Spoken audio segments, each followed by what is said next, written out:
사랑하는 여러분, 이 땅에 참된 파라다이스가 있을까요? 없습니다.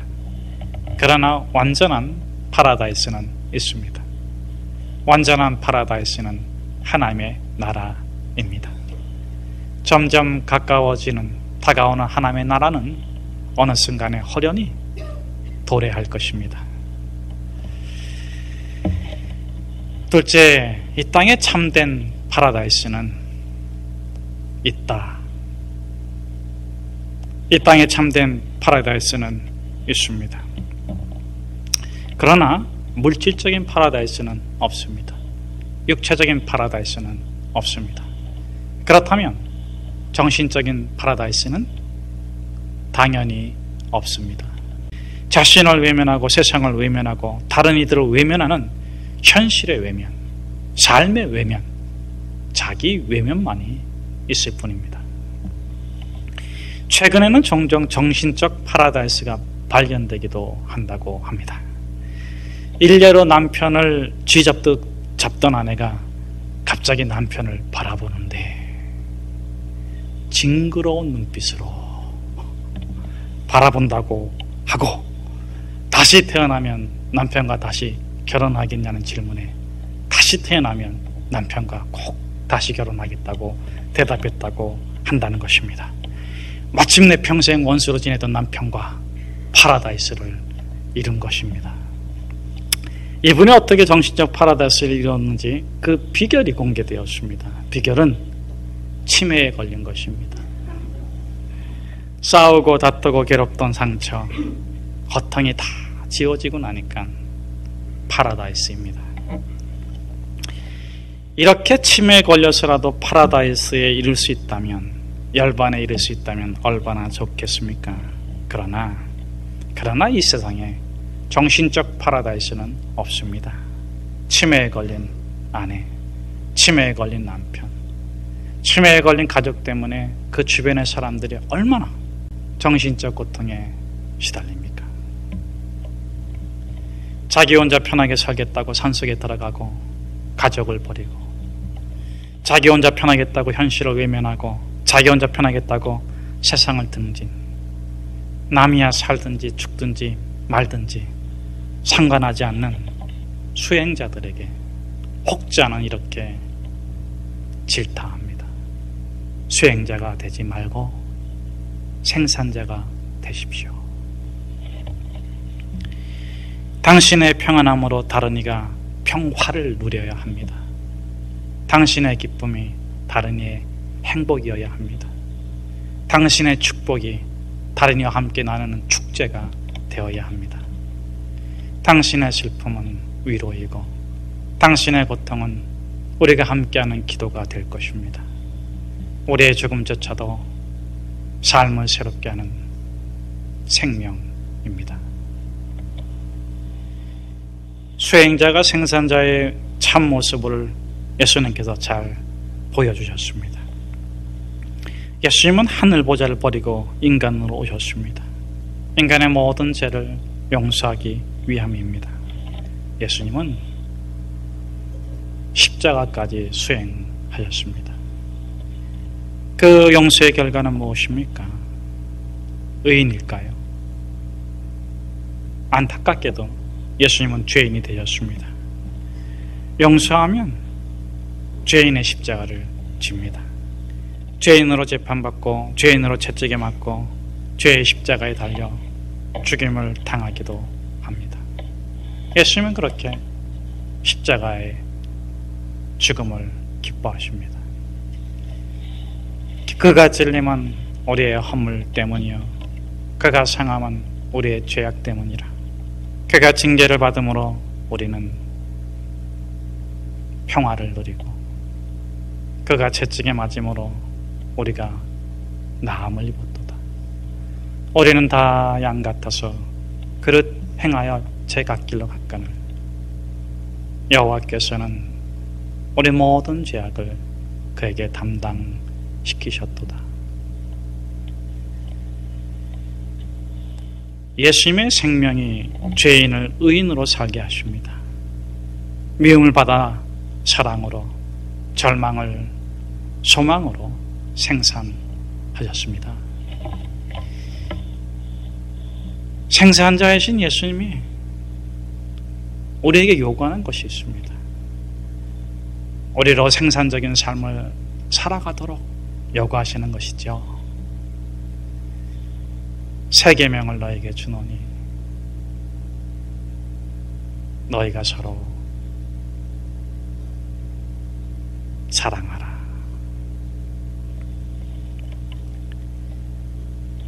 새 계명이 무엇입니까? 사랑. 그래요. 좁은 의미의 사랑 맞습니다. 요한복음에서 예수님께서 제자들의 발을 씻기신 후에 말씀하셨잖아요. 내가 너희를 사랑한 것처럼 너희가 서로 사랑하라. 이 새 계명은 사랑입니다. 그런데 넓고 높고 깊은 의미는 무엇입니까? 물론 사랑입니다. 그러나 다른 사랑입니다. 이 세상의 사랑이 아니라 이 세상에 속하지 않은 사랑입니다. 세상이 어떠하든지 어떤 일을 당하든지 사랑하라. 땅의 기준으로 사랑하지 말고 하늘의 기준으로 사랑하라. 과거의 사랑을 답습하지 말고 창조적 사랑을 하라. 사랑받는 사람은 이 세상에 속해 있지만 사랑은 이 세상에 속하지 않았습니다. 사랑은 영원합니다. 이 간박사로 불리는 사람이 있습니다. 김정영 교수입니다. B형 간염 백신을 세계 최초로 개발했습니다. 그런데 상용화는 세계 최초로 하지 못했어요.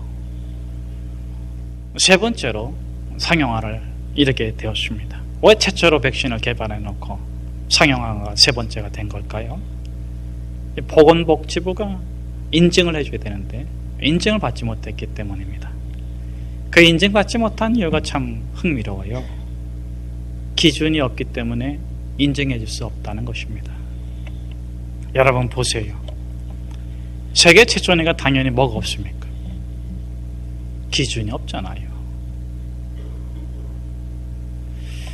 그런데 인정을 못 해주겠다는 겁니다.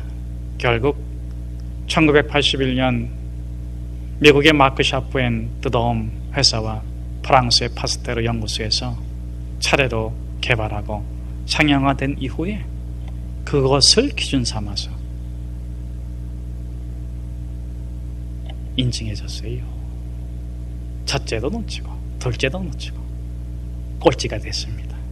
부끄러운 인증입니다. 사랑하는 여러분, 아무리 좋은 것이 있어도 제때에 사용해야 해요. 때를 놓치면 무슨 소용이 있겠습니까? 사랑이 그렇습니다. 검증하고 사랑할 수 없습니다. 결혼했으면 미워해야 해요. 사랑합시다. 자식 낳았으면 사랑합시다. 둘째, 나중에 사랑할 수 없습니다. 부모님 살아계실 때에 사랑해 드립시다. 부모님 돌아가시고 나서 이별하고 나서 사랑할 수 없어요. 사랑을 미루면 미련해집니다. 사랑을 미루면 미안한 일들만 늘어갑니다. 때로 사랑이라는 이름으로 이루어지는 일들이 너무나도 미운 일들이 많아요. 그럼에도 불구하고 예수님이 말씀하십니다. 새 계명을 너희에게 주노니 너희가 서로 사랑하라. 새 계명은 세상에 없는 계명입니다. 새 계명은 첫 번째 계명입니다. 진리입니다. 새 계명으로 주님께서 말씀하십니다. 내가 너희를 사랑한 것처럼 너희가 사랑으로 살아가라. 사랑으로 자신을 다 내어주신 예수님은 불안했을까요? 불편했을까요? 불행했겠습니까?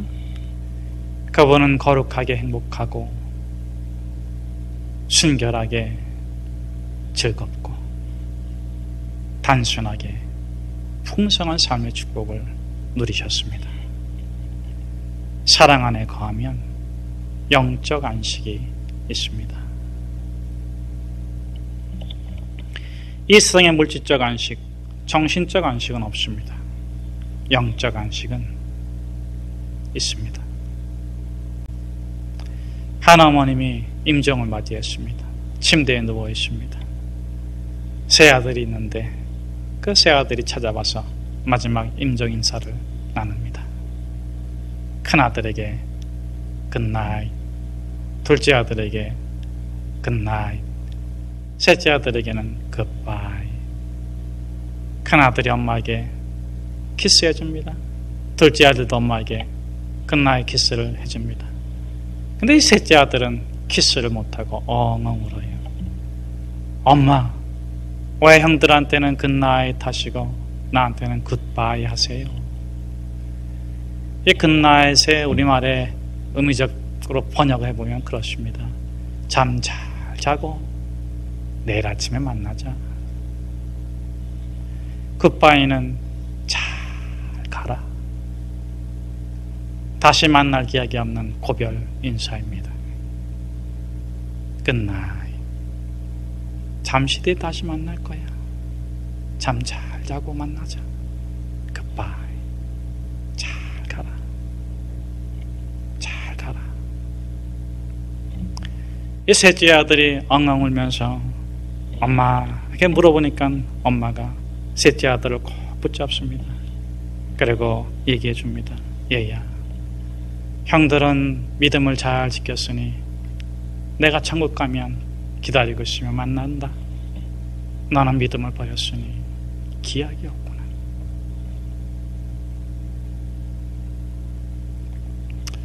그때 이 셋째 아들이 엄마 기대에다 대고 마지막으로 인사를 합니다.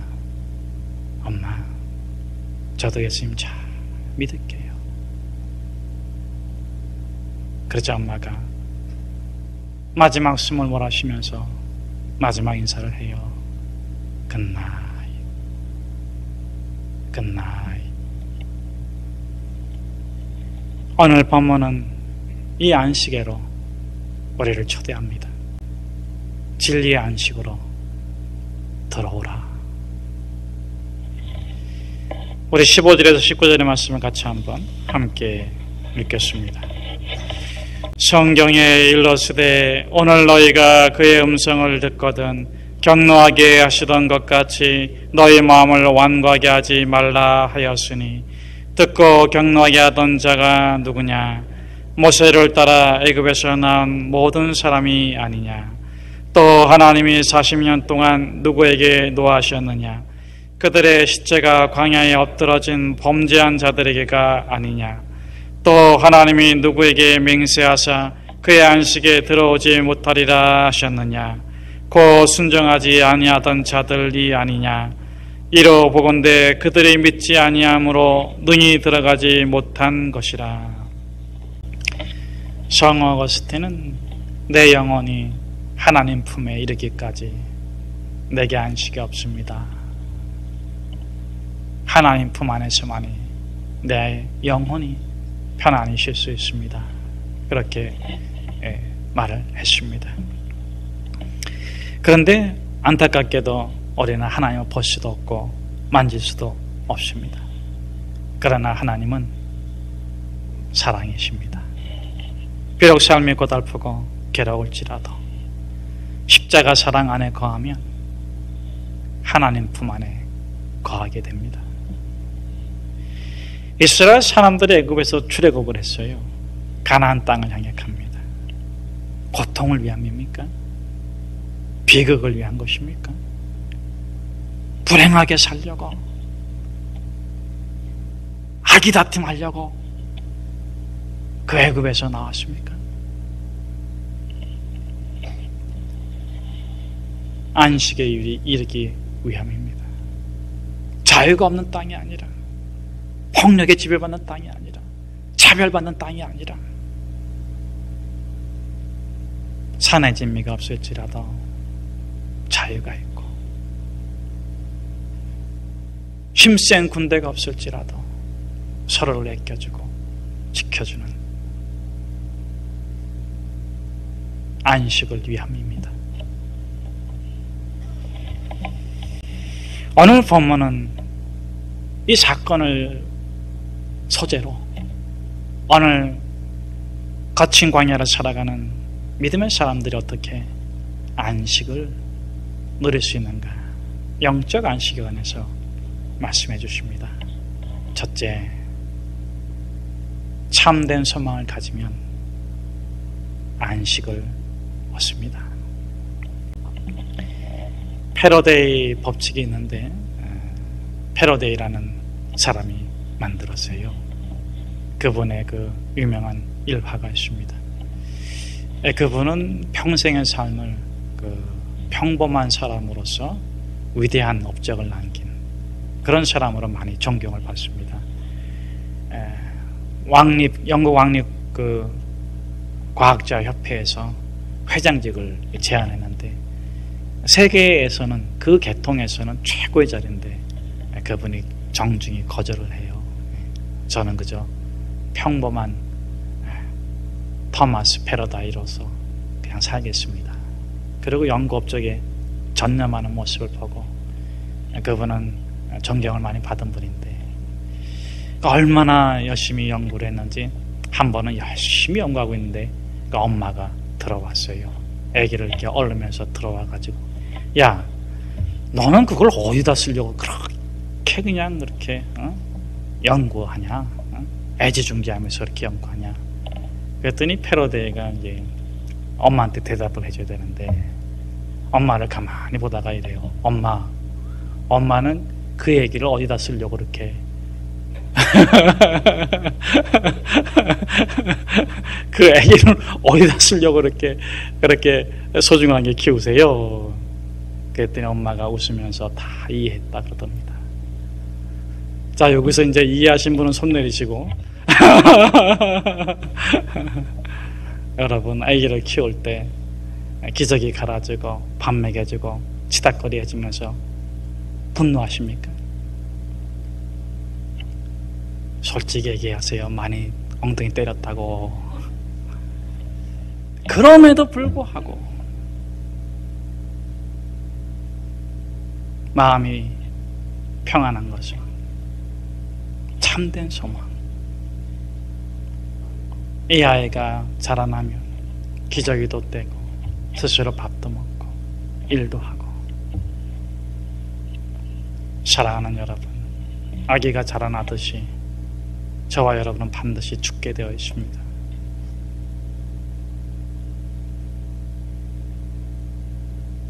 죽음은 절망이죠. 어떤 이들에겐 그렇습니다. 그러나 죽음은 끝이 아닙니다. 또 어떤 이들에게는 영생의 시작입니다. 영생의 소망이 있으십니까? 그 소망이 당신을 참된 안식 가운데 거하게 할 것입니다. 두 번째, 영적 안식에 들어가는 비결이 무엇입니까? 오늘 본문에 보니까 순종하지 아니했던 자들이 광야에 엎드렸다고 그랬습니다. 순종의 안식이 있습니다. 이 지옥에 달린 연필을 누가 만들었는지 여러분 아십니까? 가난한 화가 지망생이 있었습니다. 정말 못 빠지게 가난했어요. 가난할 때는 정말 연필 한 자를 사는 게 얼마나 어렵습니까? 가끔 가다가 여러분의 자제분들을 저 제3세계 필리핀 쓰레기 마을 이런 데다 좀 보내세요. 아주 거룩해져서 옵니다. 아주 순전해져서 옵니다. 그리고 엄마 아빠 보자마자 첫 번째 말이 틀림없이 이걸 겁니다. 김치찌개 줘. 엄마 아빠 고마워. 삶의 모순이잖아요. 부자이고 싶은데 가난하고, 가난하고 싶은데 쉽지 않은데 가난해지고. 삶의 모순이에요. 지우개는 지우는 건데 연필은 쓰는 거고. 근데 이 리프만이 어느 날 그 삶의 모순 가운데서 시달리다 가만히 보니까 아이디어가 떠올랐어요. 쓰는 게 지우는 것이구나. 지우는 게 쓰는 것이구나. 삶의 모순이 아니구나.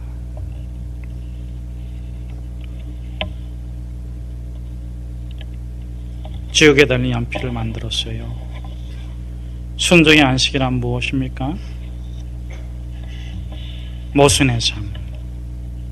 거부하면 괴롭기만 합니다. 다 알 수 없어도, 다 이해할 수 없어도 이해하기로, 알아가기로 결정하고 받아들이면 모순이 합해서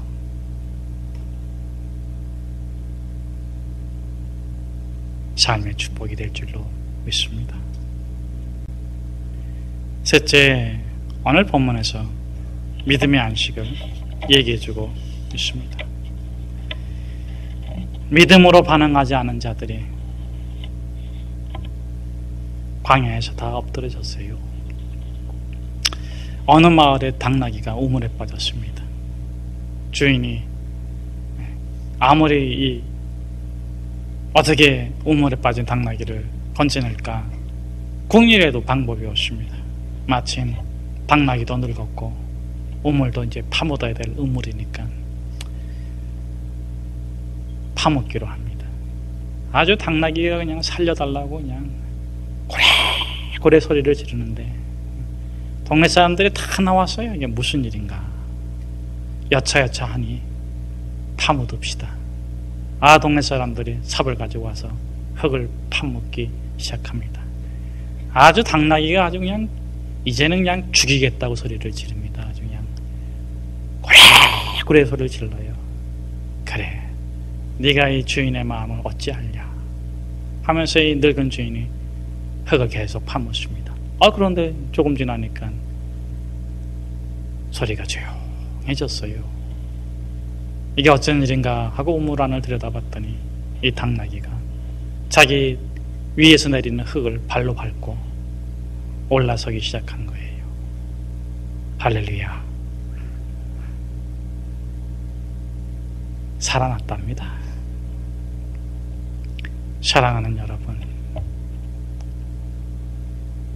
믿음으로 반응합시다.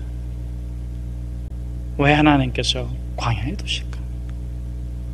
왜 하나님께서 소고기를 안 주실까? 왜 하나님께서 걷게 하실까? 그렇게 반응할 수도 있고,